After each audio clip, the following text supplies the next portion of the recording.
السلام علیکم ورحمۃ اللہ وبرکاتہ۔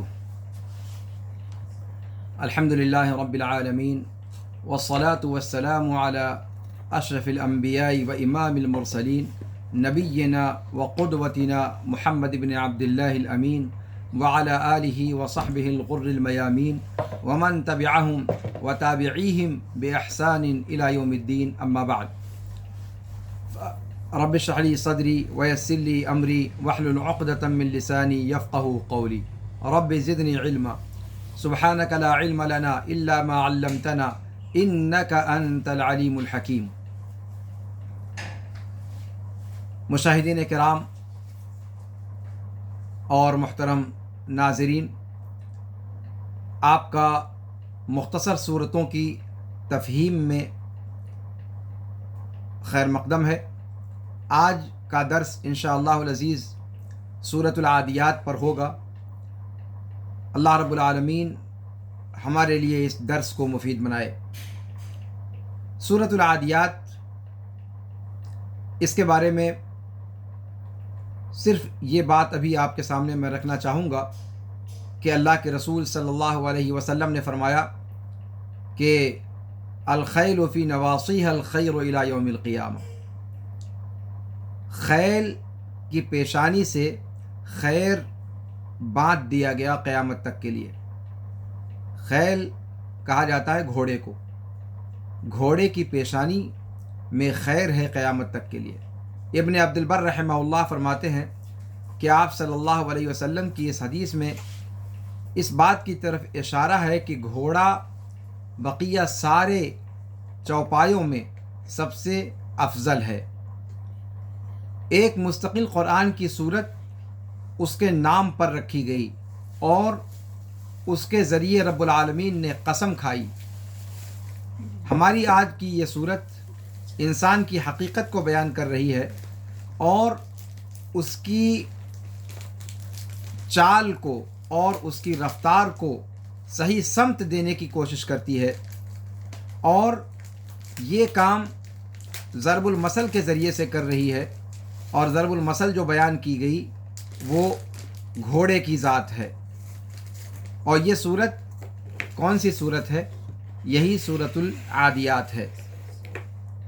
آئیے سب سے پہلے سورۃ مبارکہ کی تلاوت کرتے ہیں، اس کے مضمون کا اجمالی جائزہ لیتے ہیں اور پھر اس پر تفصیل سے گفتگو شروع کرتے ہیں۔ اللہ رب العالمین فرماتا ہے، اعوذ باللہ من الشیطان الرجیم، بسم اللہ الرحمن الرحیم، والعادیات ضبحا فالموریات قدحا فالمغیرات صبحا فأثرن به نقعا فوسطن به جمعا ان الانسان لربه لکنود وانه على ذلك لشهید وانه لحب الخير لشدید افلا يعلم اذا بعثر ما في القبور وحصل ما في الصدور ان ربهم بهم يومئذ لخبیر۔ قسم ہے تیز دوڑنے والے، ہانپتے ہوئے تیز دوڑنے والے گھوڑوں کی، اپنے ٹاپوں سے چنگاریاں اڑانے والے گھوڑوں کی، صبح سویرے حملہ آور ہونے والے گھوڑوں کی، اور پھر اپنی دوڑ کی وجہ سے غبار کو اڑانے والے، بلند کرنے والے گھوڑوں کی، اور پھر لشکر کے بیچوں بیچ گھس جانے والے بلا دریغ، بغیر کسی خوف و خطر کے ان گھوڑوں کی۔ یقیناً انسان اپنے رب کا بڑا ناشکرا ہے، اور یقیناً اس بات پر وہ خود گواہ ہے، اور یقیناً مال کی محبت اس کے اندر بہت شدید ہے۔ کیا وہ نہیں جانتا اس وقت کو جب جو کچھ قبروں کے اندر ہے اسے بکھیر دیا جائے گا، اور جو کچھ سینوں کے اندر ہے اسے آشکار کر دیا جائے گا۔ یقیناً ان کا رب ان کے بارے میں آگاہ ہے۔ یہاں پر اس صورت مبارکہ میں اللہ رب العالمین نے قسم کھائی گھوڑے کی صفات کا تذکرہ کر کے، اور قسموں کو ذکر کرنے کے بعد اللہ رب العالمین نے انسان کے ناشکرے ہونے کو بیان فرمایا ہے۔ آئیے ترتیب وار آگے بڑھتے ہیں۔ اس سورت کا نام سورہ العادیات ہے یا والعادیات ہے، واو کے ساتھ اور بغیر واو کے، دونوں طریقے سے اس کا تذکرہ وارد ہے۔ امام ابن عاشور نے التحریر و تنویر میں اس کے نام کے تعلق سے یہ دونوں نام ذکر فرمائے ہیں، اور یہ صورت مبارکہ مکی ہے، اور ایک قول یہ بھی ہے، ضعیف قول، کہ یہ مدنی ہے، اور وہ اس وجہ سے کہ اس کا ایک ایسا شان ورود آیا ہے جس سے لگتا ہے کہ یہ صورت مدنی ہے۔ اس کی آیتوں کی تعداد 11 ہے۔ تمام آیات کے شمار کرنے والے علماء محققین کے نزدیک اس میں کوئی اختلاف نہیں ہے۔ اس صورت کا کیا کوئی خاص شان نزول ہے؟ کہتے ہیں کہ صحیح بات یہ ہے کہ اس صورت کا کوئی خاص شان ورود نہیں مروی ہے۔ جن لوگوں نے کہا کہ یہ مکی صورت ہے، انہوں نے کہا کہ اس کا کوئی شان ورود صحیح روایت سے مروی نہیں ہے، صحیح سند سے۔ لیکن امام واحدی نے، جنہوں نے اسباب نزول پر مستقل کتاب لکھی ہے، انہوں نے ایک شان ورود ذکر کیا ہے مقاتل کے حوالے سے۔ کہتے ہیں کہ اللہ کے رسول صلی اللہ علیہ وسلم نے ایک سریہ بھیجا کنانہ کے ایک قبیلے کی طرف، اور ان پر منذر ابن عمرو الانصاری کو اللہ کے رسول صلی اللہ علیہ وسلم نے امیر بنایا۔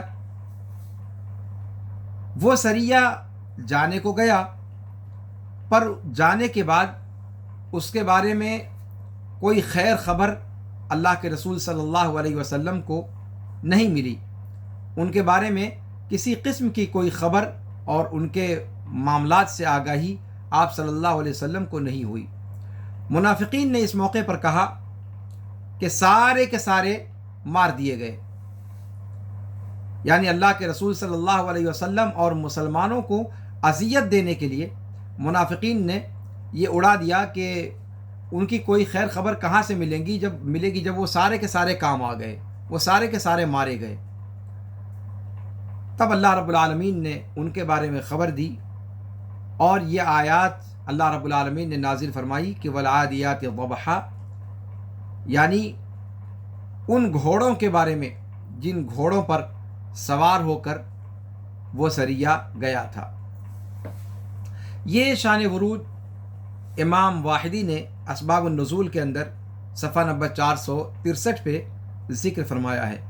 جن لوگوں نے اس صورت کو مدنی کہا، وہ اس شان ورود کا اعتبار کرتے ہوئے کہا، اس لیے کہ ظاہر سی بات ہے غزوات و سریات کا سارا سلسلہ مدینے کے اندر تھا، مکے میں یہ چیز نہیں تھی۔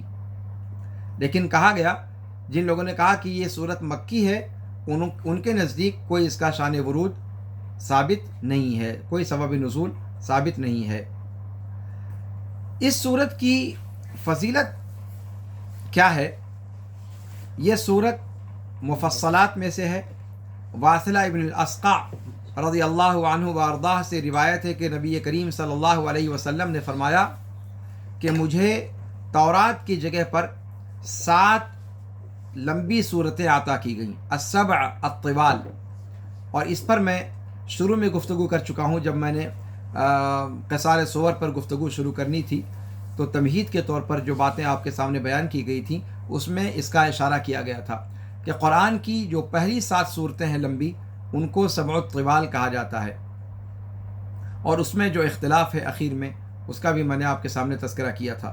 تو اللہ کے رسول صلی اللہ علیہ وسلم فرماتے ہیں کہ تورات کی جگہ پر مجھے سبع الطوال عطا کی گئیں، یعنی 7 لمبی صورتیں عطا کی گئیں، زبور کی جگہ پر 100 لگ بھگ 100 آیتوں والی صورتیں عطا کی گئیں، اور انجیل کی جگہ پر اللہ رب العالمین نے مجھے مثانی عطا کی۔ اور مثانی کی تفسیر آپ کو بتائی جا چکی ہے کہ مثانی وہ صورتیں ہیں جو 100 یا لگ بھگ 100 آیتوں والی صورتوں کے معن بعد ذکر کی گئی ہیں۔ اور اس کے بعد اللہ کے رسول صلی اللہ علیہ وسلم نے فرمایا کہ وَفُضِّلْتُ بِالْمُفَصَّل، اور مجھے فضیلت دی گئی مفصل کے ذریعے سے۔ یعنی مفصل یہ وہ صورتیں ہیں کہ جن کی کوئی شبیہ اور کوئی مثال سابقہ کتابوں کے اندر موجود نہیں ہے۔ یہ ایک آپ صلی اللہ علیہ وسلم کا خصوصی امتیاز ہے جو آپ صلی اللہ علیہ وسلم کو عطا کیا گیا۔ اب یہاں آپ دیکھیں اس روایت کے مطابق یہ سورۃ العادیات مفصل میں سے ہے، اور یہ اس کی اہم خصوصیت ہے اس حدیث کی روشنی میں۔ یہ روایت جو آپ کے سامنے بیان کی گئی ہے، امام احمد نے اپنی مسند کے اندر اس کو ذکر فرمایا ہے، اور علامہ البانی رحمہ اللہ نے سلسلہ صحیحہ میں اس کو صحیح قرار دیا ہے، جلد نمبر 3 صفحہ نمبر 469۔ اب آئیے یہ دیکھتے ہیں کہ سورۃ العادیات یا سورۃ والعادیات کا اپنے سے پہلے والی صورت اور اپنے سے بعد والی صورت سے ربط کیا ہے۔ جیسا کہ ہم نے اس سے پہلے کا جو طریقہ اختیار کیا تھا، تو یہاں بھی ہم دیکھتے ہیں کہ اس صورت کا پہلے اور بعد سے کیا تعلق ہے۔ پہلے سے کیا تعلق ہے، اس پر تو گفتگو آپ کے سامنے ہو چکی تھی جب سورہ زلزلہ پر آپ کے سامنے گفتگو پیش کی گئی۔ کہتے ہیں کہ جب سورہ زلزال یا سورہ زلزلہ کا خاتمہ اللہ رب العالمین نے خیر و شر کی جزا انسان کو ملے گی اس حقیقت کو بیان کرنے پر اس کا خاتمہ ہوا، تو اس صورت میں اللہ رب العالمین نے ڈانٹ پلائی انسان کو اپنے رب کی نعمتوں کا جانتے بوجھتے انکار کرنے والی صفت پر، اور دنیاوی زندگی کو آخرت کی زندگی پر جو ترجیح دیتا ہے انسان، اس کے اس رویے پر اللہ رب العالمین نے ڈانٹا اس کو۔ اور اسی طریقے سے یوم حساب کے لیے تیاری نہ کرنے پر، نیک اعمال کر کے اور خیر کے کاموں میں سبقت کر کے اور شر اور معصیت کے کاموں کو چھوڑ کر، تو چونکہ یوم حساب کے لیے وہ تیاری نہیں کر رہا ہے، اس پر اللہ رب العالمین نے انسان کو ڈانٹا اور پھٹکارا ہے۔ تو اس طریقے سے آپ دیکھیں کہ سورۃ العادیات کا مضمون سورۃ الزلزلہ سے واضح طور پر اٹیچڈ ہے، جڑا ہوا ہے۔ اب آئیے سورۃ العادیات میں اور سورۃ القارعہ جو اس کے بعد آ رہی ہے، اس میں کیا تعلق ہے، اس کو دیکھتے ہیں۔ دونوں صورتیں، سورۃ العادیات اور سورۃ القارعہ، یہ بھی آپس میں غایت درجہ ایک دوسرے کے مشابہ ہیں۔ ان دونوں کا محور لگ بھگ ایک ہے، اس لیے کہ سورہ عادیات یہ کفر اور نفاق کے سبب کو بیان کر رہی ہے اور اس کا علاج بیان کر رہی ہے، تاکہ انسان تقوی شعاروں میں سے ہو جائے، تاکہ قارعہ آ جائے، تاکہ قارعہ اور القارعہ کیا ہے اس پر گفتگو آپ کے سامنے اگلے درس میں انشاءاللہ پیش کی جائے گی۔ اور وہ قارعہ قیامت کے دن کے بارے میں گفتگو کرتی ہے، اور قیامت کے دن جو انجام ہوگا قیامت کے انسانوں کا، کہ جو عمل صالح والے لوگ ہیں وہ کامیاب اور کامراں ہوں گے، اور جو اہل کفر اور عناد ہیں وہ عذاب سے دوچار ہوں گے اور گھاٹا پانے والے ہو جائیں گے۔ تو اس طریقے سے سورہ عادیات اور سورہ قارعہ کا مضمون ملتا جلتا ہے۔ سورہ قارعہ کے اندر اللہ رب العالمین نے یوم القیامت کے دن کا، آخرت کے دن کا تذکرہ فرمایا ہے، اور وہاں پر جو فلاح اور خسران کا شکار ہوں گے، فلاح سے ہمکنار ہوں گے وہ لوگ جو اہل عمل صالح کرنے والے ہیں، اور عذاب اور گھاٹا پانے والے وہ لوگ ہیں جو کفر اور عناد والے ہیں۔ تو یہ تعلق ہے سورہ عادیات میں اور سورہ قاریہ میں۔ اس صورت کا بنیادی ہدف اور مقصد کیا ہے؟ انسان کی صفات کو بیان کرنا، انسان کی صفات کو بیان کرنا اور دنیاوی معاملات میں اس کے اہتمام کا تذکرہ کرنا، اور اسے اپنے انجام کی یاد دہانی کرانا، اور اس کو اپنی ڈگر کے درست کرنے پر انگیخت کرنا، اس پر مہمیز کرنا۔ یہ سورہ عادیات کا بنیادی فکرہ ہے، بنیادی ہدف اور مقصد ہے۔ اس سورت کے موضوعات کیا ہیں؟ پہلے آیت نمبر 1 سے، پہلی آیت سے لے کر 5ویں آیت تک گھوڑے کا تذکرہ اور گھوڑے کی صفات کا تذکرہ کیا گیا ہے، اور اس کو قابل تعریف سیاق میں بیان فرمایا گیا ہے۔ آیت نمبر 6 سے آیت نمبر 8 تک انسان کی اپنے رب کی نعمتوں کے مقابلے میں کفران نعمت والی صفت کا تذکرہ کیا گیا ہے، اور آیت نمبر 9 سے 11 میں انسان کو قیامت کے دن جب وہ دوبارہ اٹھایا جائے گا، دوبارہ زندہ کیا جائے گا اور حساب و کتاب سے اسے دوچار ہونا پڑے گا، اس دن کی یاد دہانی کروائی گئی ہے۔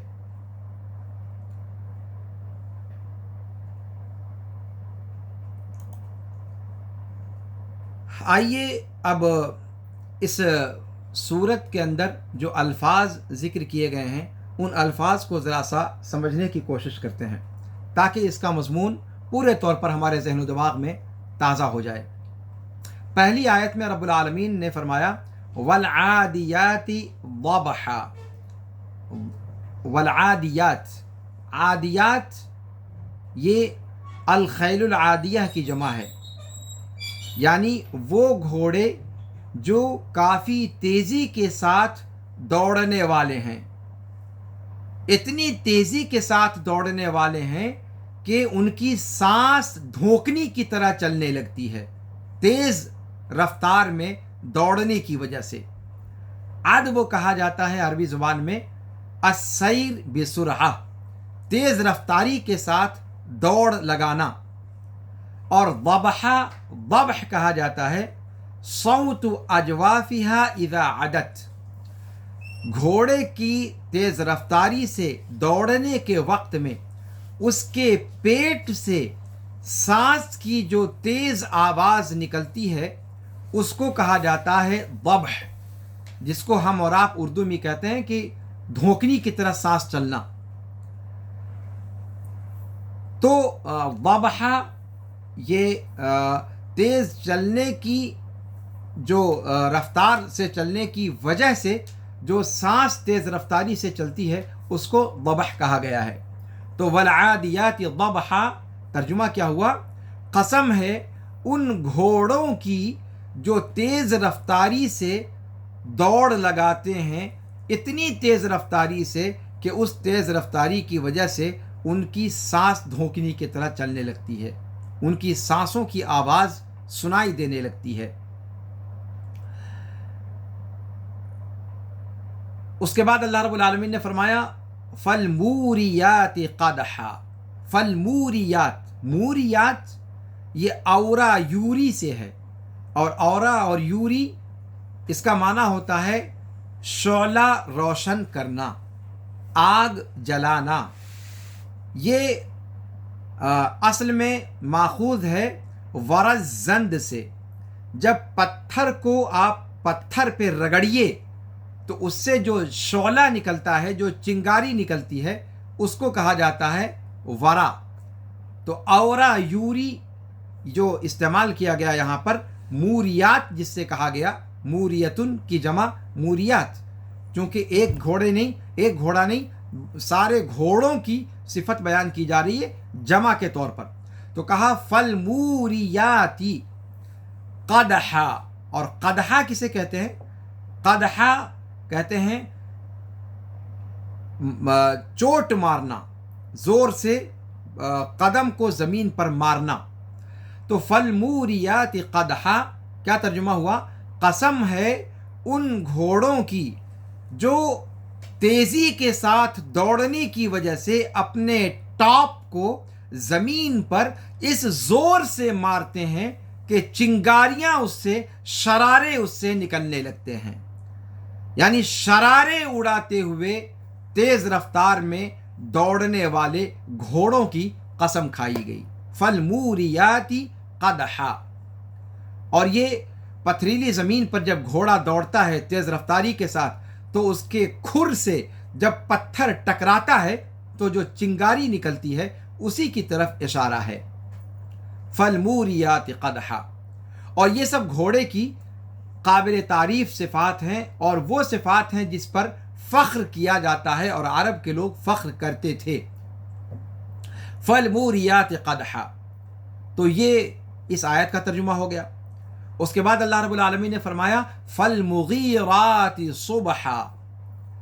یعنی قسم ہے ان گھوڑوں کی جو صبح سویرے کسی قوم پر اچانک حملہ آور ہوتے ہیں، دھر دبوچتے ہیں.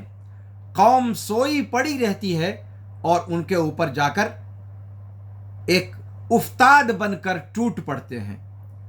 مغیرات. مغیرات یہ مغیرتن کی جمع ہے. اغارا یغیر اغارتن سے یہ اسم مشتق یہ بنایا گیا ہے. تو مغیرات اس سے مراد وہ گھوڑے جو اپنے دشمنوں پر علی الصباح یا تڑکے صبح حملہ آور ہونے والے ہیں. کہا جاتا ہے کہ اغارا علی العدو یعنی ہجم علیہم دیارہم. عربی زبان میں کہا جاتا ہے اغارا علی العدو، یہ تعبیر استعمال کی جاتی ہے. اس کا کیا معنی ہوتا ہے؟ ای ہجم علیہم دیارہم، یعنی ان کی بستیوں میں ان کے اوپر جا کر حملہ آور ہونا. تو یہ گھوڑے دشمنوں کی بستی میں جا کر اور اچانک ٹوٹ پڑتے ہیں. فالمغیراتی صبحا. اور یہ کس وقت؟ صبح کے وقت میں. اس کے بعد اللہ رب العالمین نے فرمایا فَأَثَرْنَ بِهِ نَقْعًا. یہاں پر تعبیر بدل گئی. فَأَثَرْنَ بِهِ نَقْعًا.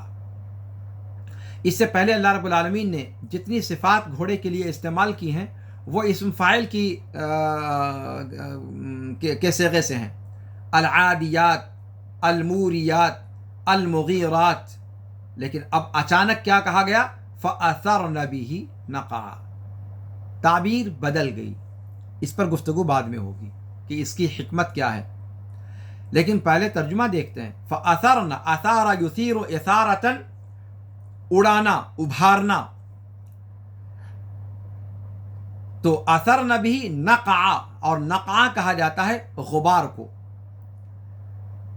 ترجمہ کیا ہے؟ فَأَثَرْنَ بِهِ نَقْعًا، کہ گھوڑے اپنی تیز رفتاری سے دوڑنے کی وجہ سے اپنے کھروں سے غبار جو اڑاتے ہوئے چلتے ہیں اس کا تذکرہ اس آیت میں کیا گیا ہے. فَأَثَرْنَ بِهِ نَقْعًا.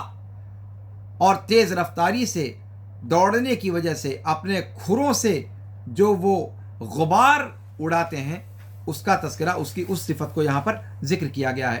اپنے دوڑنے کی جگہ پر کہا جاتا ہے ثار الغبار والدخان.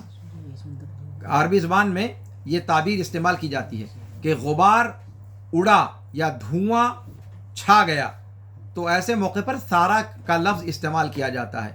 یہاں پر اللہ رب العالمین نے فرمایا فَأَثَرْنَ بِهِ نَقْعًا. تو سارا یثور ثوران یہ اصل میں کہا جاتا ہے کسی چیز کو انگیخت کرنا، کسی چیز کو ابھار دینا، انبعاث الشیء. اور نقع کہا جاتا ہے غبار کو جو فضا میں بلند ہو جاتا ہے. تو فرمایا فَأَثَرْنَ بِهِ نَقْعًا. تو قسم ہے ان گھوڑوں کی جو اپنے کھروں سے غبار اڑاتے ہیں اپنی تیز رفتاری سے دوڑنے کی وجہ سے. اس کے بعد اللہ رب العالمین نے فرمایا ان الانسان لربه لکنود. اتنی ساری قسمیں کھانے کے بعد جو اصل معاملہ ہے جس کے لیے اتنا اہتمام کیا گیا وہ مضمون اس آیت کے اندر ہے۔ اس چیز کو اللہ رب العالمین نے بیان فرمانے کے لیے اتنی ساری قسمیں کھائیں اور گھوڑے کی قسمیں کھائیں، اور گھوڑے کی قسم کھانے کے بعد ایک حیوان کی قسم اور اس حیوان کی صفات کا تین چار آیتوں میں ذکر کرنے کے بعد اللہ رب العالمین نے فرمایا ان الانسان لربہ لکنود۔ یہاں سے مفسرین نے یہ نتیجہ نکالا ہے جو آپ کے سامنے میں نے پیش کیا کہ گھوڑا یہ سارے چوپایوں میں سب سے افضل جانور ہے، اور اسلام نے اس کو سب سے افضل مانا ہے، چونکہ یہی وہ سواری ہے جو مجاہدین استعمال کرتے تھے اور جس کے ذریعے سے اعلاء کلمت اللہ کے لیے وہ سر دھڑ کی بازیاں جس کی پشت پر سوار ہو کر لگایا کرتے تھے۔ تو پس منظر بھی ہے اس حوالے سے اللہ رب العالمین نے ان کا گویا اس کی جو تعریف کی ہے اس کی ان صفات کی وجہ سے کی ہے جو اعلاء کلمت اللہ میں اس کا رول رہا ہے۔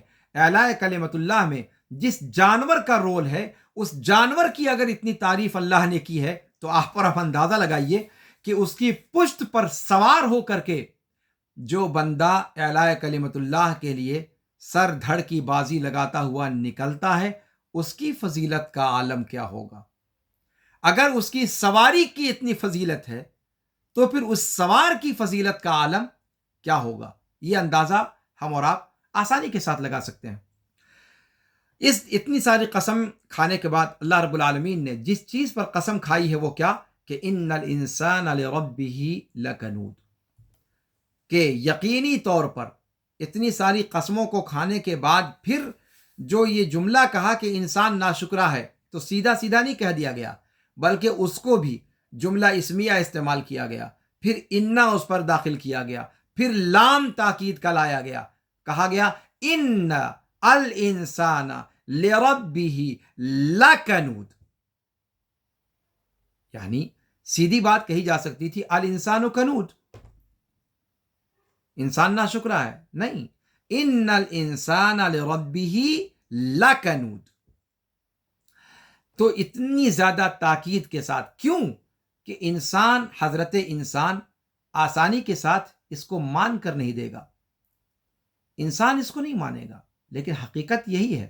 رب العالمین نے تاکید کے ساتھ فرمایا، قسموں کو کھا کر کے فرمایا کہ انسان کی سرشت ایسی ہی ہے، تو فرمایا ان الانسان لربہ لکنود۔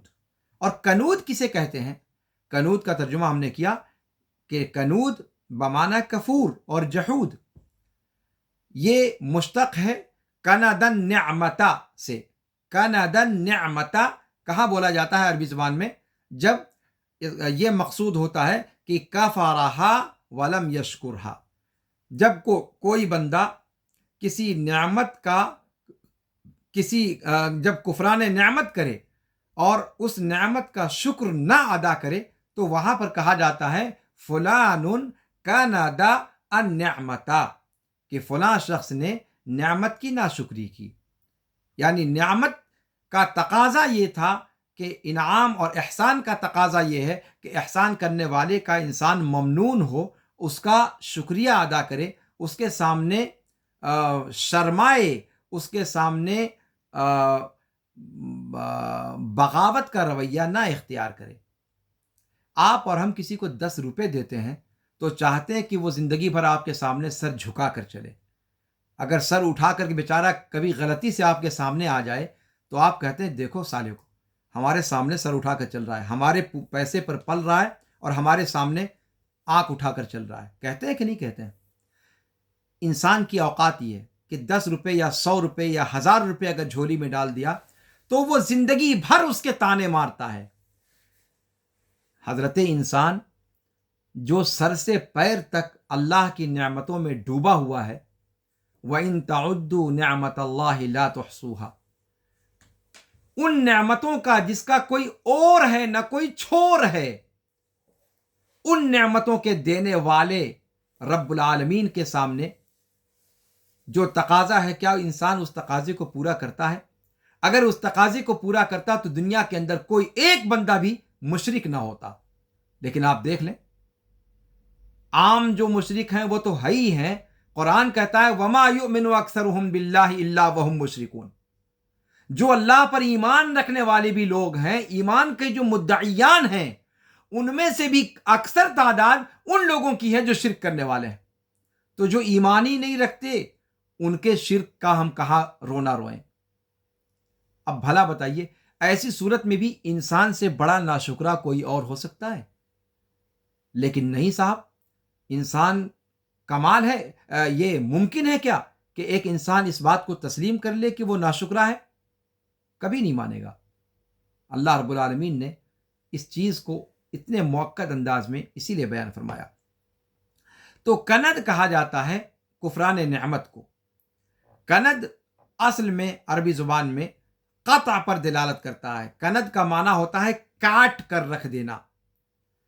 اور کنود کو کنود اس لیے کہا جاتا ہے کہ وہ شکر کو کاٹ کر رکھ دیتا ہے، ٹکڑے ٹکڑے کر دیتا ہے، بوٹی بوٹی کر دیتا ہے، شکر کو باقی نہیں رہنے دیتا.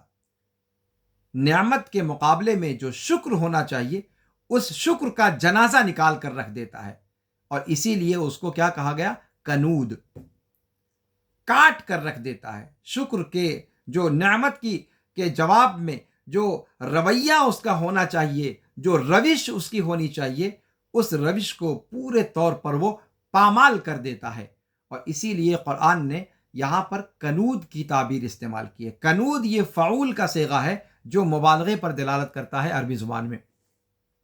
یعنی صرف ناشکرا نہیں کہا، بلکہ کہا کہ یہ ڈھیر ناشکرا ہے. یعنی اتنا ناشکرا ہے کہ جیسے اس کو ترکیب ہی اس سے دیا گیا ہے، وہ اسی سے عبارت ہی ہے. حضرت انسان میں اگر کوئی چیز اس کی خمیر میں ہے تو وہ ناشکری ہے. یہ مضمون قرآن یہاں پر بیان کر رہا ہے. اور اتنی ساری قسموں کو ذکر کرنے کے بعد اس مضمون کو قرآن نے بیان فرمایا ہے. آئیے دیکھتے ہیں اس کے بعد آگے کیا کہتا ہے اس قرآن. آگے جو آیت ہے ان الانسان لربہ لکنود وانہ علی ذلک لشہید، اس پر گفتگو ہم بعد میں کریں گے. اس کے بعد قرآن نے کہا وانہ لحب الخیر لشدید. اس کے بعد کہا افلا یعلم اذا بعثر ما فی القبور. بعثرہ کا معنی ہے اثیر و اخرج. کیا وہ نہیں جانتا جب جو کچھ قبروں میں ہے وہ نکال باہر کیا جائے گا، قبروں سے نکال دیا جائے گا، باہر کر دیا جائے گا. قبروں میں جو کچھ چھپا ہوا ہے، کیا چھپا ہوا ہے؟ قبروں کے اندر حضرت انسان چھپے ہوئے ہیں، انسانوں کو دفن کیا جاتا ہے. تو قبر والے کو اٹھا کر کھڑا کر دیا جائے گا، قبروں سے نکال دیا جائے گا. اذا بعثر ما فی القبور اثیر و اخرج ما فی القبور. قبروں کے اندر جو بھی ہے ان کو نکال باہر کیا جائے گا.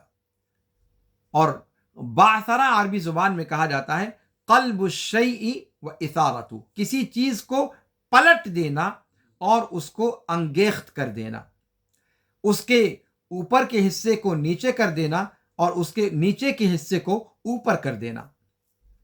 یہ ہے بعثرہ کا مضمون. افلا یعلم اذا بعثر ما فی القبور وحصل ما فی الصدور. اور حصل کا معنی ہوتا ہے میز و بین و اظہر و جمع. یہ سارے معنی حصلہ کے ذکر کیے گئے ہیں. حصلہ کا کیا معنی ہوا کہ جو کچھ سینوں کے اندر ہے، وحصل ما فی الصدور، کہ دلوں کے اندر، سینوں کے اندر جو کچھ ہے اس کو واضح کر دیا جائے گا، کھول دیا جائے گا، آشکار کر دیا جائے گا. جیسے یعنی آپ دیکھیں دونوں میں کتنی گہری مناسبت ہے. انسانوں کی جو اجسام ہیں، جو باڈیز ہیں، وہ قبروں سے نکال باہر کی جائیں گی. انسان کے اجسام کو نکال باہر کیا جائے گا. جیسے انسان کے جسموں کو زمین کے سینے سے نکال کر باہر کھڑا کر دیا جائے گا، ایسے حضرت انسان کے سینے میں رازوں کے جو لاش مدفون ہیں ان رازوں کی لاشوں کو سینوں سے نکال کر باہر آشکار کر دیا جائے گا۔ مفسرین نے اس مضمون کو بیان کیا ہے کہ اللہ تعالیٰ نے افلا یعلم اذا بعثر ما فی القبور کہا، اور اس کے بعد کہا وحصل ما فی الصدور، دونوں میں کیا مناسبت ہے؟ تو اس کو بیان کیا کہ مناسبت یہ ہے کہ جس طریقے سے انسانوں کے اجسام کو زمین کے سینوں سے کھینچ کر کے نکال کر باہر کر دیا جائے گا، آشکار کر دیا جائے گا، اس کو چلتا پھرتا حرکت کرتا ہوا بنا دیا جائے گا دوبارہ زندگی عطا کر کے، ایسے ہی وہ راز جس کو انسان سمجھتا ہے کہ اس کے علاوہ کسی کو نہیں معلوم کہ اس نے اپنے سینے میں کیا کیا چھپا رکھا ہے، حسد، بغض، کینہ، کپٹ، دشمنی اور پتہ نہیں کیا کیا الائے بلائے شلائے، وہ ساری کی ساری چیزیں، اور انسان سوچتا ہے کہ وہ صرف میں جانتا ہوں، دنیا کا کوئی شخص نہیں جانتا۔ اللہ رب العالمین فرماتا ہے کہ وہ دن ہوگا کہ وحصل ما فی الصدور، جہاں زمین کے سینے کو کھول کر اس کے اندر مدفون لاشوں کو اٹھا کھڑا کیا جائے گا، ویسے وہ مردہ آرزویں، وہ مردہ حسرتیں، وہ مردہ تمنائیں، وہ حسد، وہ کینہ، وہ کپٹ جو انسان نے اپنے سینے کے قبرستان میں دفن کر رکھا ہے، ان رازوں کو، ان حسدوں کو، ان کینوں کو، ان کپٹوں کو اللہ رب العالمین نکال باہر کرے گا، اس طور پر نکال باہر کرے گا سینوں سے کہ سارے آس پاس کے لوگ اسے دیکھ سکیں گے۔ وحصل میز بینہ، آشکار کر دیا جائے گا، سامنے، سب کے سامنے اس کو واضح کر دیا جائے گا، ہر کس و ناکس کی نگاہ میں وہ چیز آ جائے گی جو ہم نے اور آپ نے آج اپنے سینے کے اندر چھپا رکھا ہے راز کے طور پر۔ اس دن کوئی راز نہیں رہ جائے گا۔ وحصل ما فی الصدور، جیسے زمین کے سینے میں چھپے ہوئے سارے اجسام کو اللہ رب العالمین نکال باہر کرے گا اور زمین کا سینہ خالی کر دے گا، ویسے ہی سینوں کے اندر جتنے اسرار و رموز کے خزانے چھپے ہوئے ہیں، ان اسرار و رموز کو اللہ رب العالمین سینوں کے قبرستان سے، سینوں کی قبر سے نکال باہر کرے گا۔ تو ظاہری قبروں سے انسان نکلیں گے، اور انسان کی سینوں والی قبروں میں سے کیا نکلے گا؟ وہ اسرار و رموز نکلیں گے جو انسانوں نے اپنے دلوں میں چھپا رکھا ہے۔ دیکھیں کتنی زیادہ گہری مناسبت ہے ان دونوں آیتوں کے اندر۔ تو فرمایا کہ وحصل ما فی الصدور، ما اور یہ موصولہ، جو کچھ بھی سینوں کے اندر ہے وہ سب کچھ حصل، یعنی ان سب کو آشکار کر دیا جائے گا، واضح کر دیا جائے گا، ظاہر کر دیا جائے گا، جمع کر کے نکال باہر کیا جائے گا۔ جیسے کسی پھل کے اوپر سے آپ یہ چھلکا نکال دیں تو اس کے اندر کا گودا اپنی آب و تاب کے ساتھ ظاہر ہو جاتا ہے، ایسے ہی انسان کے سینے کو گویا چھیل دیا جائے گا اور اس کے اندر جو اسرار و رموز ہیں وہ اپنا دیدار سب کو کرانا شروع کر دیں گے، ایک دم آشکار ہو جائیں گے۔ یہ تحصیل کا مطلب ہے۔ تو تحصیل کا ایک معنی یہ بھی ذکر کیا گیا کہ چھلکوں کے درمیان سے، چھلکوں کے پیچھے سے گودے کو ظاہر کر دینا۔ اسی طریقے سے سونے کو نکال باہر کرنا کان کے پتھروں کے درمیان سے، یا اسی طریقے سے گیہوں کو بھس کے درمیان سے نکال باہر کرنا، ان ساری چیزوں پر تحصیل کا اطلاق ہوتا ہے، اور یہاں قرآن نے اسی تعبیر کا استعمال فرمایا ہے اور کہا ہے کہ وَحُصِّلَ مَا فِي الصُّدُورِ، اور اس طریقے سے اس کے مفہوم کو ہم آسانی کے ساتھ سمجھ سکتے ہیں کہ قرآن کس بات کو کہنا چاہ رہا ہے۔ یہ اس اس کے بعد اللہ نے فرمایا ان ربہم بہم یومئذ لخبیر۔ تو یہ ہو گیا اس صورت مبارکہ کے اندر جو الفاظ آئے ہوئے ہیں ان الفاظ کی اجمالی ایک تفسیر۔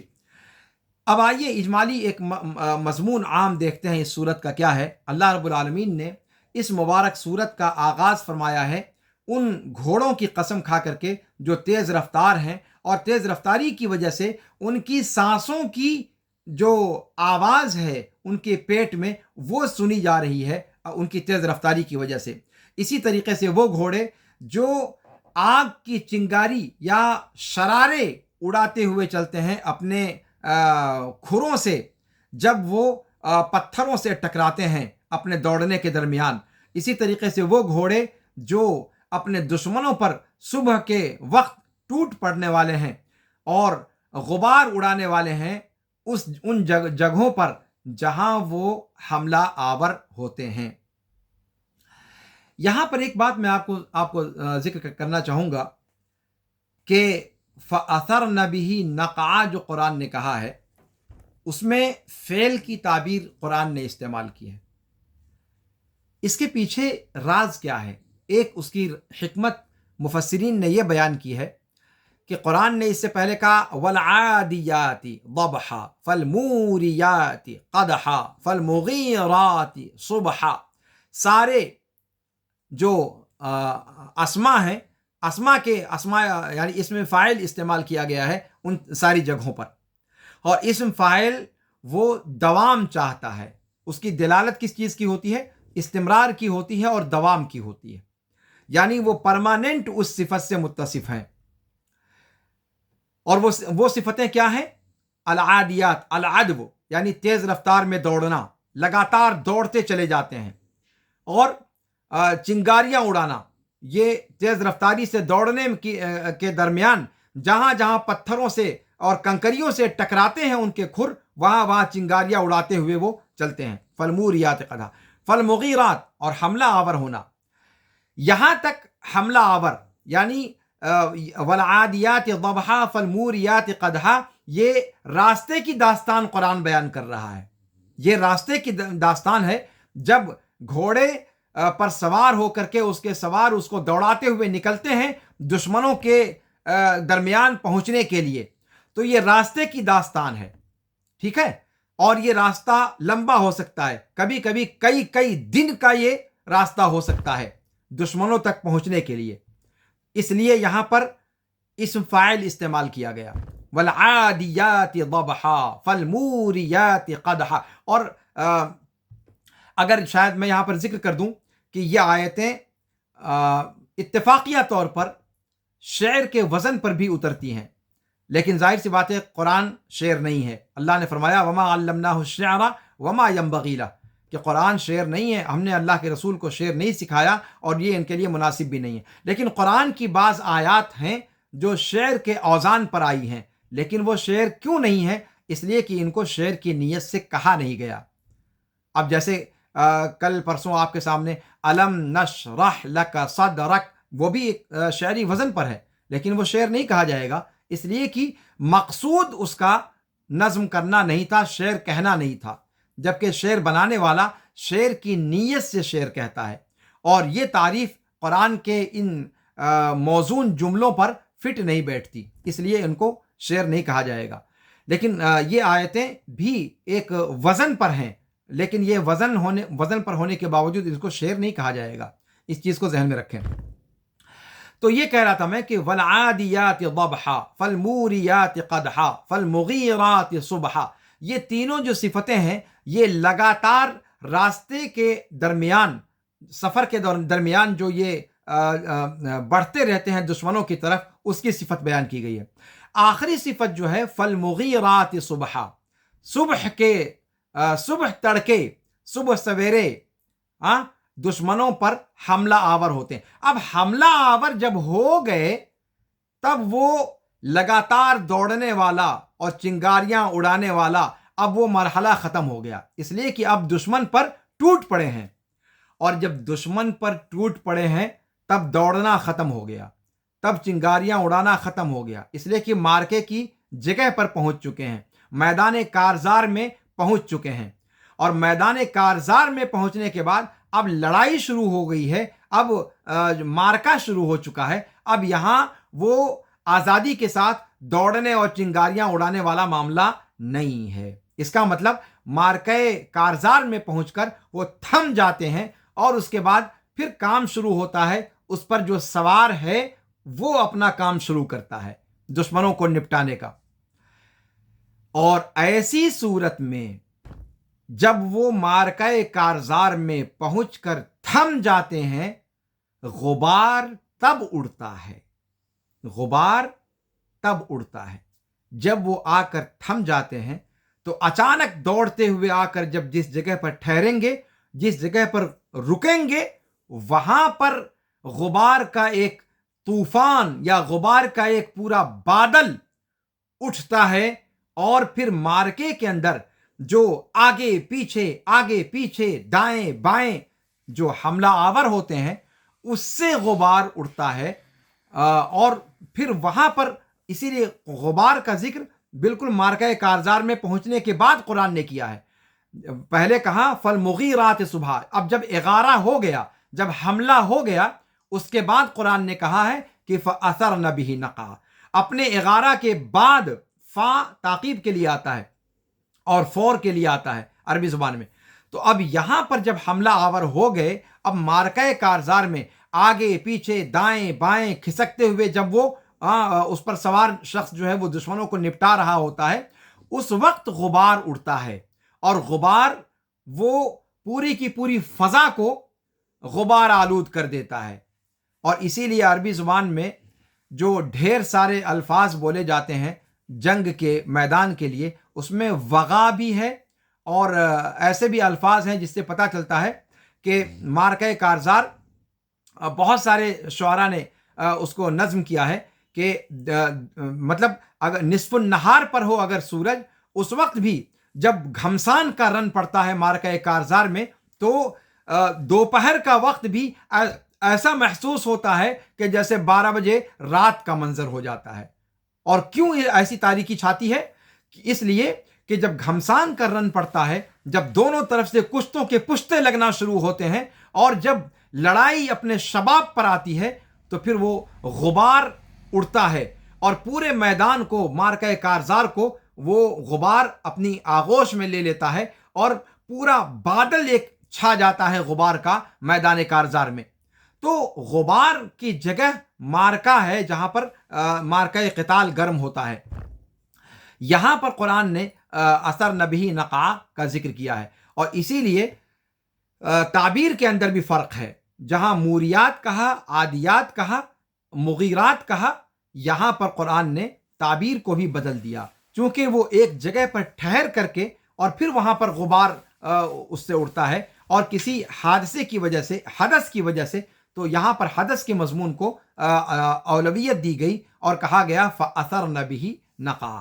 یہ اور بات ہے کہ یہ سب معطوف ہے اسی کے اوپر، اسم کے اوپر، چونکہ اسم فاعل پر عطف فعل کا درست ہے، اس لیے کہ اسم فاعل فعل کے معنی میں ہوتا ہے، اس پر جو ال داخل ہے وہ تعریف کے لیے نہیں ہوتا، وہ موصول کے لیے ہوتا ہے۔ اور عربی زبان کے یہ سب قواعد وہ لوگ جانتے ہیں جو جنہوں نے عربی زبان و ادب کا کچھ حصہ پڑھا ہے۔ تو فعل کے معنی میں ہونے کی وجہ سے اثرنا کا عطف اس پر درست ہے، لیکن یہ کہ تعبیر بدلنے کی کوئی وجہ تو ہونی چاہیے، تو اس کی یہ وجہ مفسرین نے ذکر فرمائی ہے فَأَثَرْنَ بِهِ نَقْعًا۔ اور اس وقت جو ہے میں دشمنوں کے بیچ میں پہنچ کر وہ کیا نام ہے داد و شجاعت دیتے ہیں۔ یہاں تک اللہ رب العالمین نے قسم کھائی ہے، اور ان تمام قسموں کا ماحصل کیا ہے، کس چیز پر قسم کھائی ہے؟ اس چیز پر کہ انسان اپنے رب کی نعمتوں کا ناشکرا ہے، اور اس بات پر کہ انسان خود اپنے نفس پر اس کی گواہی دینے والا ہے، اور وہ خود اس بات کی گواہی وَإِنَّهُ عَلَى ذَلِكَ لَشَهِيدٌ، اپنے اس کفران نعمت کی صفت کا وہ خود گواہ ہے۔ اور پھر اس کے بعد کہا کہ مال کی حرص اور محبت اس کے اندر بے انتہا شدید ہے۔ پھر اللہ رب العالمین نے انسان کے دل سے اس مال کی محبت کو نکالنے کے لیے اور اس ناشکری کی صفت کو ختم کرنے کے لیے اللہ رب العالمین نے اس کو دنیا کے اندر بے رغبتی اور آخرت میں رغبت دکھلانے کے لیے اور آخرت کے امور پر توجہ دینے کے لیے اللہ رب العالمین نے اس سے متنبہ کرتے ہوئے کہا کہ افلا یعلم اذا بعثر ما فی القبور وحصل ما فی الصدور ان ربهم بہم یومئذ لخبیر۔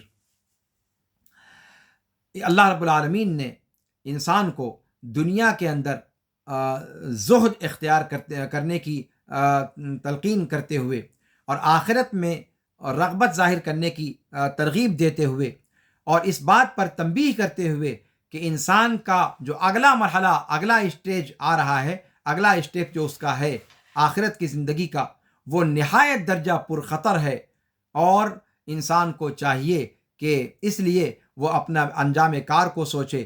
جب وہ قبروں سے پھر دوبارہ زندہ کر کے نکالا جائے گا، مردہ بن جانے کے بعد پھر اسے زندہ کیا جائے گا، اور انسان بندوں کے دلوں کے اندر جو جو چیزیں چھپا رکھی ہیں لوگوں نے، ان تمام چیزوں کو آشکار کر دیا جائے گا۔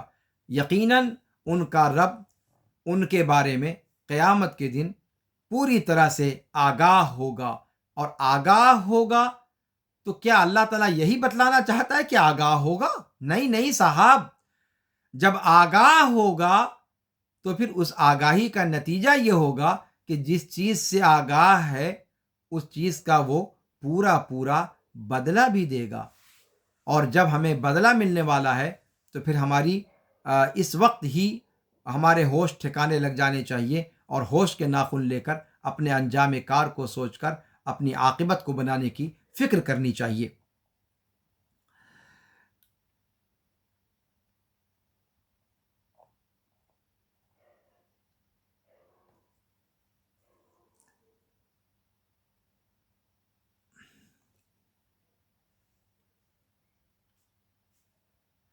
اللہ رب العالمین نے یہاں پر جو قسم کھائی ہے اس میں فرمایا ہے کہ والعادیات ضبحا فالموریات قدحا فالمغیرات صبحا فاثرن به نقعا، اور قسموں کو ختم کرنے کے بعد پھر جب اللہ رب العالمین نے جس چیز پر قسم کھائی ہے ان کا بیان کیا تو وہاں 3 چیزوں کو اللہ نے بیان کیا۔ پہلی چیز کیا کہی کہ ان الانسان لربہ لکنود، پہلی بات یہ کہ انسان اپنے رب کا ناشکرا ہے۔ دوسری بات کیا کہی؟ وَإِنَّهُ عَلَى ذَلِكَ لَشَهِيدٌ، اور انسان اس بات پر خود گواہ ہے۔ دوسری بات ہوئی۔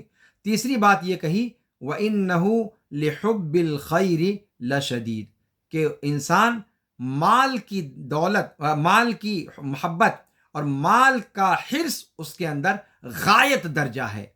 یہ 3 باتیں ہیں جس پر اللہ رب العالمین نے اتنی ساری قسمیں کھائی ہیں، اور قسم کھائی ہے گھوڑوں کی۔ اور گھوڑوں کی قسم کی مناسبت کیا ہے کہ گھوڑے یہ وہی سادھن ہے جس پر سوار ہو کر انسان اللہ کے کلمے کو بلند کرنے کے لیے اس مال کی محبت کو پیچھے چھوڑ دیتا ہے، اس دنیا کی زندگی کی رنگ اور رعنائیوں کو پیچھے چھوڑ دیتا ہے، اس دنیا کی ساری جو ملتفت کرنے والی، متوجہ کرنے والی چیزیں ہیں ان تمام کو چھوڑ دیتا ہے، چاہے پھر وہ اس کی بیوی ہو، چاہے پھر وہ اس کے بچے ہوں، چاہے پھر وہ اس کی جائیداد ہو، چاہے پھر اس کے ماں باپ ہوں، چاہے پھر اس کے خاندان کے لوگ ہوں، چاہے اس کا اپنا اسٹیٹس ہو، سب چیزیں چھوڑ کر نکل پڑتا ہے اعلاء کلمت اللہ کے لیے، جہاں یا تو وہ شہید ہوتا ہے اور یا تو پھر غازی بن کر لوٹتا ہے۔ اللہ رب العالمین انسان کو ایسا بنانا چاہتا ہے، نہ یہ کہ اس صفت پر جس کا تذکرہ اس قسم کو ذکر کرنے کے بعد جس چیز پر قسم کھائی ہے وہ ساری صفتیں ان لوگوں کی صفات سے بالکل اپوزٹ ہیں۔ سب سے پہلی بات ناشکری کی، پھر اس کے بعد مال کی محبت کی۔ جب انسان کے پاس مال کی محبت ہوگی تو کیا وہ سر دھڑکی بازی لگانے کے لیے نکلے گا؟ ہرگز نہیں نکلے گا۔ تعیش پسندی اس کے اندر آ جائے گی، دنیا پسندی اس کے اندر آ جائے گی، موت کا ڈر اس کے اندر آ جائے گا، اور پھر وہ بزدل بن جائے گا، پھر وہ سر چھپائے گا کہ کہیں اس کو نکلنا نہ پڑے۔ اور پھر انسان اس دنیا میں ہمیشگی کا ایک گرچہ وہ کہتا ہے کہ انسان کو مرنا ہے، لیکن اپنے رویے سے انسان گویا اس طریقے کی کا ثبوت دیتا ہے کہ اخلد الی الارض واتبع ہوا، جس کا قرآن نے ذکر کیا ہے کہ زمین میں وہ اس طریقے سے رہنے کی کوشش کرتا ہے کہ جیسے ہمیشہ ہمیشہ اس کو یہیں رہنا ہے، اور اپنی خواہشات نفس کو بے لگام چھوڑ دیتا ہے، سر پٹ دوڑانے لگتا ہے اپنی خواہشات کے معاملات کو، اور پھر وہ دنیا داری کے اندر لگ جاتا ہے، آخرت سے پورے طور پر غافل ہو جاتا ہے، اور یہ انسان کے لیے عاقبت کے اعتبار سے بہتر نہیں ہے۔ اسی لیے گویا یہ صورت مبارکہ انسان کو اس بات کا پیغام دے رہی ہے کہ انسان کو آخرت کی زندگی کی فکر کرنی چاہیے، جہاں اس کو ابد الآباد کے لیے ہمیشہ ہمیش کے لیے رہنا ہے، اور وہاں کی زندگی کو آباد کرنے پر اسے توجہ کرنی چاہیے، نہ کہ اس عارضی دنیا اور اس دنیا کی عارضی مال و متاع کی حرص و ہوس پالنی چاہیے۔ یہ انسان کے لیے لائق و زیبا نہیں ہے، اور یہ نہایت درجہ تعجب خیز بات ہے کہ انسان اس کی ناشکری کرے جو اس کے اوپر لگاتار احسان کرتا رہتا ہے، اور وہ خود اس بات کا گواہ ہے کہ وہ احسان کرنے والے کے احسان کے بدلے میں ناشکرا ہے۔ اور اللہ رب العالمین نے یہ جو کہا کہ انسان مال کی محبت اس کے اندر بہت زیادہ ہے، مال کا حریص ہے وہ، اور مال کی محبت کی وجہ سے وہ مال کو حاصل کرنے کے لیے ہر حلال و حرام راستوں کو اختیار کرتا ہے، اور صرف اپنی جھولی اور اپنا خزانہ بھرنا جانتا ہے، لیکن جب خرچ کرنے کی بات آئے تو وہاں سے ایک چونی اور ایک پھوٹی کوڑی اس کی جیب سے نہیں نکلتی۔ وہ بخیل ہوتا ہے کہ انسان جتنا زیادہ مال کی محبت میں گرفتار ہوگا، جتنا زیادہ مال کی محبت کا اسیر ہوگا، اتنا ہی زیادہ وہ بخیل ہوگا، یہ یقینی بات ہے۔ تو گویا وَإِنَّهُ لِحُبِّ الْخَيْرِ لَشَدِيدٌ، یہاں کہیں نہ کہیں اس بات کو بھی قرآن بیان کر رہا ہے کہ انسان جب دنیا داری کے چکر میں پڑ جاتا ہے تو پھر وہ بخیل ہو جاتا ہے، اور وہ مال کا حریص ہونے کے ساتھ ساتھ بخیلی کی صفت سے بھی متصف ہو جاتا ہے۔ سورہ آل عمران میں آیت نمبر 14 میں اللہ رب العالمین فرماتا ہے کہ زُيِّنَ لِلنَّاسِ حُبُّ الشَّهَوَاتِ مِنَ النِّسَاءِ وَالْبَنِينَ وَالْقَنَاطِيرِ الْمُقَنطَرَةِ مِنَ الذَّهَبِ وَالْفِضَّةِ وَالْخَيْلِ الْمُسَوَّمَةِ وَالْأَنْعَامِ وَالْحَرْثِ ذَلِكَ مَتَاعُ الْحَيَاةِ الدُّنْيَا وَاللَّهُ عِنْدَهُ حُسْنُ الْمَآبِ۔ یہاں پر اللہ رب العالمین نے انہی شہوات والی چیزوں کو ذکر کیا ہے کہ جس کی محبت میں انسان اس دنیا کے اندر لگا رہتا ہے، خواہ وہ عورتیں ہوں، خواہ وہ اولاد ہو، خواہ وہ خزانے ہوں، مال و دولت کے خزانے ہوں، سونے اور چاندی کے، یا پھر اعلیٰ نسل کے گھوڑے ہوں، یا چوپائے ہوں، یا کھیتی باڑی ہو۔ یہ اللہ رب العالمین نے فرمایا کہ یہ سب دنیاوی زندگی کی پونجیاں ہیں، اور اللہ کے نزدیک ہی اس کا بہترین ٹھکانہ اور بہترین انجام اللہ ہی رب العالمین کے پاس ہے۔ اور اسی طریقے سے سورہ فجر میں اللہ رب العالمین نے اسی مضمون کو بیان کیا اور کہا کہ وَتُحِبُّونَ الْمَالَ حُبًّا جَمًّا، کہ تم لوگ مال کی محبت اپنے اندر رکھتے ہو، مال سے محبت کرتے ہو، بے انتہا محبت۔ اور یہ چیز انسان کے اندر نہیں ہوگی کب؟ جب وہ آگے کی آیتوں کو پڑھے گا، جب وہ یہ پڑھے گا کہ افلا یعلم اذا بعثر ما فی القبور وحصل ما فی الصدور ان ربهم بهم یومئذ لخبیر۔ جب اللہ رب العالمین نے انسان کے اوپر انسان کے برے افعال کا شمار کیا اور اس کو ڈرایا، اور جب یہ بتلایا کہ مال فانی ہو جانے والا ہے، مال اسی دنیا کے اندر فنا ہو جانے والا ہے۔ کسی عاقل انسان کے لیے، کسی خرد مند کے لیے یہ مناسب نہیں ہے کہ وہ اپنی امیدوں کو اس مال سے وابستہ کرے، اس دنیا کی کسی شے سے وابستہ کرے، بجائے اس کے کہ وہ ان چیزوں کو ترجیح دینے لگے اپنی اس زندگی پر جو ہمیشہ ہمیشہ باقی رہنے والی ہے۔ جب یہ چیز اللہ رب العالمین نے بیان کر دی، اس کے بعد اللہ رب العالمین نے دھمکی دیتے ہوئے بلیغ انداز میں فرمایا کہ افلا یعلم اذا بعثر ما فی القبور، کہ کیا یہ انسان نہیں جانتا، وہ انسان جو اپنے رب کی نعمتوں کی جانتے بوجھتے ناشکری کر رہا ہے اور مال کی محبت میں گرفتار ہے عشق کے درجے تک، کیا یہ اپنے انجام کو نہیں جانتا؟ جب اللہ رب العالمین ان لوگوں کو نکال باہر کرے گا جو قبروں کے اندر ہیں مردہ حالت میں، جس کو قرآن نے دوسری جگہ کیا کہا؟ سورہ معارج میں آیت نمبر 43 میں کہ یوم یخرجون من الاجداث سراعا، اسی طریقے سے سورہ انفطار میں فرمایا وَإِذَا الْقُبُورُ بُعْثِرَتْ، اسی مضمون کو وہاں بھی بیان کیا گیا۔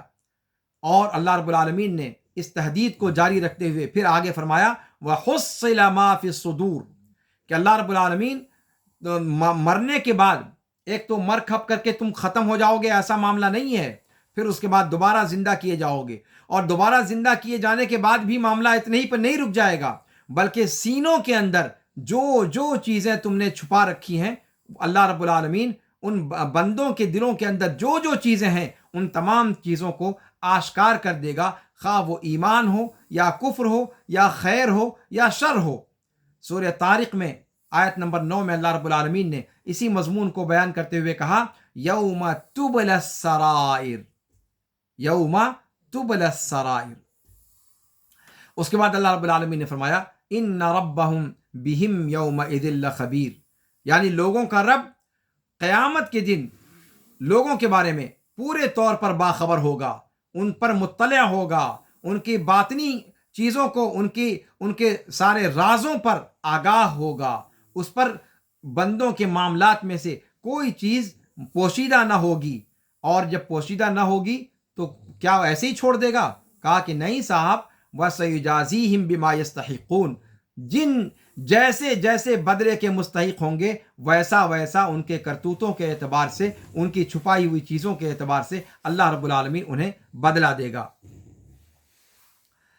یہاں اس صورت مبارکہ کے اندر اللہ رب العالمین نے جس طریقے سے اس مضمون کو، اس دنیا اور اس دنیا کی چند روزہ زندگی کی حقیقت کو بیان فرمایا ہے، اور جس طریقے سے انسان کو آخرت کی زندگی کو اہمیت دینے اور آخرت کی زندگی کے بارے میں سوچنے پر ابھارا ہے اور تنبیہ کی ہے ایک انسان کو، اس صورت مبارکہ کے مضمون کو سامنے رکھ کر چند باتیں ہمارے ذہن میں یہاں پر آتی ہیں کہ جن کا ہم کو خیال رکھنا چاہیے۔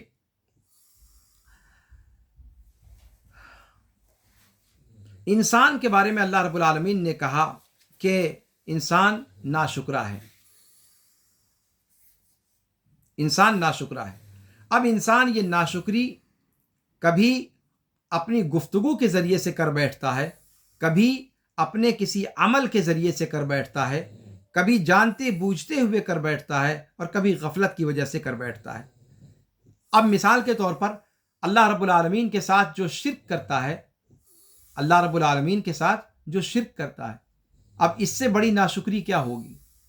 آپ بتائیں کہ سب کچھ دینے والا اللہ تعالیٰ، ساری نعمتیں عطا کرنے والا، انسان کو پیدا کرنے سے لے کر انسان کو اس دنیا کے اندر بود و باش کے حوالے سے جتنی نعمتیں ہو سکتی ہیں وہ سب دینے والا اللہ رب العالمین ہے، اور انسان اپنا معبود کس کو مان لے؟ ایروں غیروں نتھو خیروں کو، جتنے کنکر اتنے شنکر بنا ڈالے۔ اب اس سے بڑا ناشکرا اور کون ہو سکتا ہے؟ دینے والا اللہ اور ماتھا ٹیکو کسی اور کے یہاں، لیکن یہ ہے یا نہیں ہے؟ تو شرک یہ سب سے بڑی ناشکری ہے اللہ رب العالمین کی۔ اسی طریقے سے معصیت انسان جب کر رہا ہوتا ہے تو وہ گویا اللہ رب العالمین کی نعمتوں کی ناقدری کر رہا ہوتا ہے، ناشکری کر رہا ہوتا ہے، اور نعمتوں کا تصور اس کے ذہن و دماغ میں مندمل ہو چکا ہوتا ہے، مدھم ہو چکا ہوتا ہے۔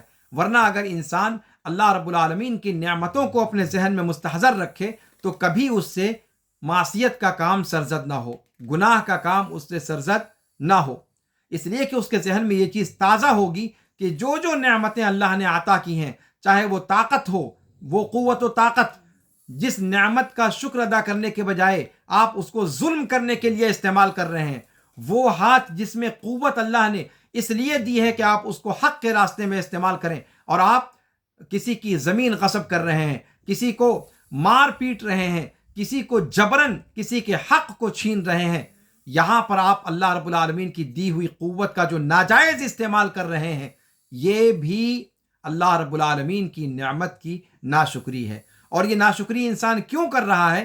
کہ اللہ رب العالمین کی نعمت کا اس وقت اس کو استحضار نہیں ہے۔ تو یہ ناشکری انسان کی طبیعت میں داخل ہے، اور انسان کو چاہیے کہ وہ برابر اپنا مراجعہ کرتا رہے اور اپنے احوال کا جائزہ لیتا رہے تاکہ ناشکری کا صدور اس سے نہ ہو۔ ورنہ انسان اپنی طبیعت کے اعتبار سے چند بری صفات سے متصف ہے۔ اس کا تذکرہ اس سے پہلے کے دروس میں بھی کیا گیا ہے۔ یہاں اللہ تعالیٰ نے انسان کو کیا کہا کہ حضرت انسان ناشکرے ہیں، حضرت انسان ناشکرا ہے، لیکن یہ اکیلی ایسی صفت نہیں ہے جس کو قرآن نے یہاں پر ذکر کیا۔ اگر آپ دیکھیں سورہ معارج میں، وہاں اللہ نے کہا ان الانسان خلق ہلوعا، اسی طریقے سے سورہ انبیاء میں کہا خلق الانسان من عجل، انسان جلد باز پیدا کیا گیا۔ سورہ علق میں کہا کلا ان الانسان لیطغی ان رآہ استغنی۔ یہ ساری کی ساری منفی صفات ہیں جو انسان کے اندر پائی جاتی ہیں، اور انسان کو چاہیے کہ وہ اپنی ان بری صفات سے، اپنی اس بری جبلت سے باز آنے کی کوشش کرے، اور اپنی حقیقت کو اور اپنے رب کے مقام کو پہچاننے کی کوشش کرے۔